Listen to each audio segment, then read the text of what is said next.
Beed railway कृती समितीच्या लढ्याला यश. अजित पवार पालकमंत्री झाल्यापासून धडाकेबाज कामं. खासदार बजरंग सोनवणे यांच्याकडनं अजित पवारांचं कौतुक. 40 गावात बंजारा समाजाचा मोर्चा. एसटी प्रवर्गातनं आरक्षण द्या, बंजारा समाजाची मागणी. पारंपरिक वेशभूषेमध्ये महिला मोर्चात सहभागी. अकोल्यातील बंजारा समाजाला एसटी प्रवर्गाचं आरक्षण लागू करा. बंजारा समाजाकडून जिल्हाधिकारी कार्यालयासमोर धरणे आंदोलन. आमदार सुरेश धस यांचा ट्रॅक्टरमधून अतिवृष्टी पाहणी दौरा. जलद गतीनं पंचनामे करा आणि शेतकऱ्यांना मदत करा.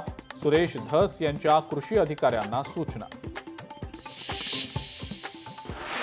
फसवणूक प्रकरणी लोढा ग्रुपचे माजी संचालक राजेंद्र लोढांना अटक. मुंबई गुन्हे शाखेच्या मालमत्ता कक्षाची वरळीमध्ये कारवाई. राजेंद्र लोढांना 23 सप्टेंबरपर्यंत पोलीस कोठडी.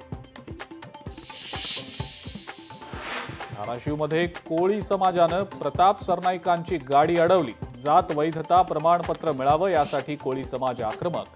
सरनाईकांची गाडी अडवत केली घोषणाबाजी.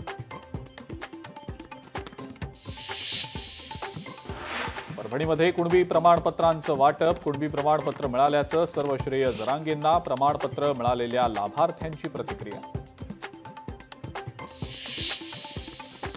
धाराशिवमध्ये चांदणी नदीला पूर. अनेक दुकानं आणि घरांमध्ये शिरलं पाणी. जनजीवन झालं विस्कळीत.